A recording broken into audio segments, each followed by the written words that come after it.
Hey, what's up, guys? How you doing? It's me, Mr. 4K Upscaler.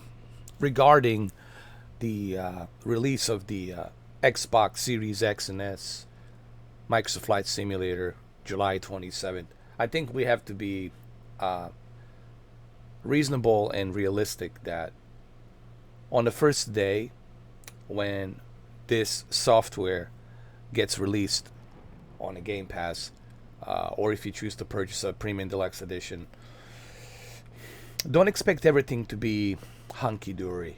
There's going to be some issues and problems here and there. There's going to be a bunch of updates. But I believe as we go throughout next month and September and early October, I think we're going to see more and more updates. We'll see probably better performance, more stability. We'll see, you know, Asobo learning more about the Series X and Series S, where they're going to be able to utilize and unlock all these features that the AMD has, like fidelity resolution, FX fidelity resolution, uh, and boost more performance out of it. So I just want to let everybody know that we'll have to be patient with Flight Simulator on the console, because to be honest, this is very historic, you know, that this software, Microsoft Flight Simulator, it's being released on console. This is a pretty big deal, and we should be all happy that this is even being released on a console, because in history of video games, in history of a console, this has never happened before. So this is very historic. I hope that people are aware of that, and that's one of the main reasons why it's a big deal.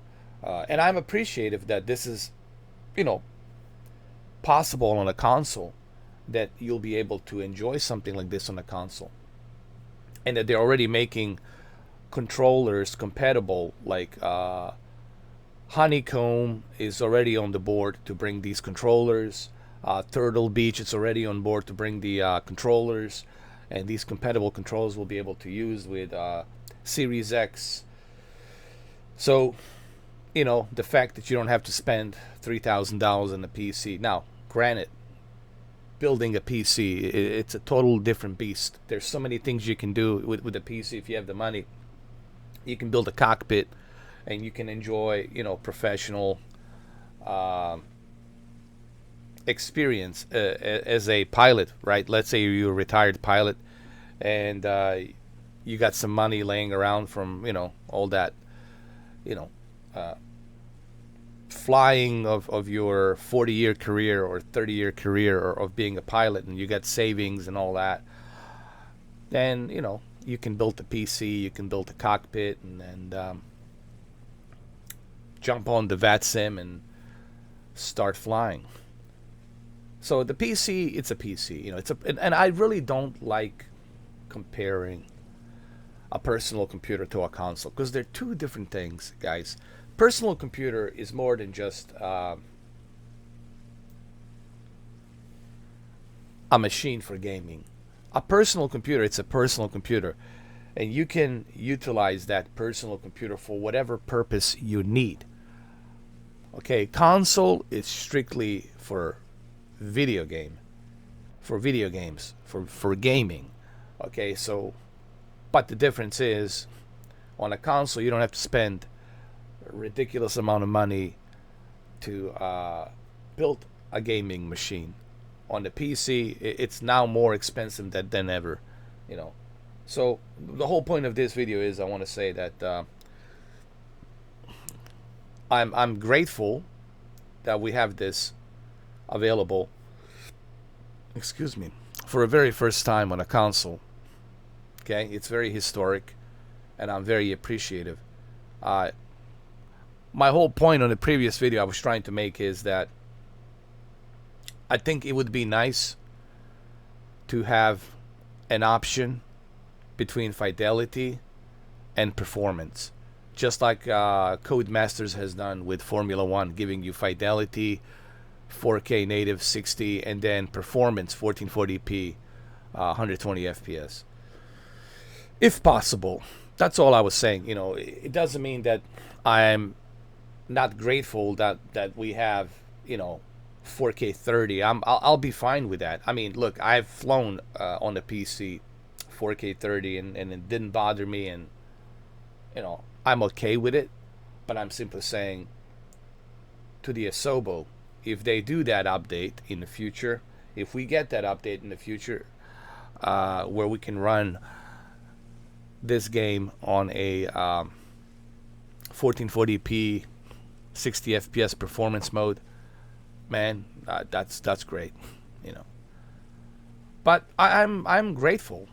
I'm grateful that we have this, and it's part of Game Pass. I mean, you just have to sign up for Game Pass, and the standard version it's included. You can always upgrade to a deluxe edition, you know, pay a little extra if you want to. But the fact that this is going to be included with the Game Pass, and all you need is either X or S to start flying, this will really broaden up the reach for a lot of people to fly. Currently, right now, it was only obviously the PC, so there's a healthy amount of players out there flying on the PC, but the console is gonna bring this huge wave, this juggernaut wave of players that you haven't seen before, and it's really gonna be something to marvel at, to see the skies filled up with so many people flying. So that's all I want to say in this video, that, you know, hey, we should be patient. You know, the July 27th, Tuesday, and July 28th, we have to be realistic. Sure, there is going to be some hiccups. There's going to be some, you know, technical issues here and there, I'm pretty sure. But those updates, as the time goes, those updates from Asobo will make that game on a console even better, you know. So I just want people to not to get, you know, disappointed if there's some problems and issues when they release the this crisis of a software on a console, you know. But that's why we're gonna have updates. That's why you're gonna need a lot of extra space on your console. You're gonna need at least 200 something gigabytes just for this game, with the additional updates, and they'll be rolling out updates like crazy. Trust me on that. And there's also a performance mode that's gonna be released on July 27th for the PC. And just so it happens that they're releasing this performance update along with the Xbox release. So, but look, I just want people to know that I'm not complaining. I'm not complaining if they don't give me the performance mode of 60 FPS on the Series X. That's okay, dude. I'm happy with the native 4K 30. I'm not here to complain. What I'm simply saying is, in the future, I think it's nice to have a choice. You know, even if I don't use it, but it's nice to have that choice. Just like on Formula One. Maybe I don't want to use the 120 FPS, but hey, the choice is there, right? It's always nice to have a choice. But overall, this is pretty big deal, guys. 10 days from now, or 9 days, I think 10 days from now, this is a pretty big deal. You know, this is a huge deal. It's very historic. We never had a flight simulator on a console, ever. And for the very first time in history of consoles, not only are we getting the most realistic, best possible flight simulator ever, but at the same time, we're also getting these controllers from Honeycomb, from a Turtle Beach. That's yet another reason to be excited about this. So I think you guys will understand that when we get closer to the release date of this game, and once you start playing it, I think you're gonna understand why it's a big deal and why it's been a big deal for me since they announced it, since last year, August 18th. Uh, and once you start playing, and once you guys get in your hands, I think you will understand. Oh, I think I understand why Mr. 4K highly regards this software. I call it software. It's not a video game. This is a simulator software, and the most realistic at that. So, anyway, that's all I wanted to say. I'll see you guys tonight. I gotta get going. I got some things I gotta do, but we'll talk more about this tonight. You know, we'll talk about it, and then you guys can ask me these questions. We can have a conversation about this tonight and talk about it. You know, so I'll see you guys tonight.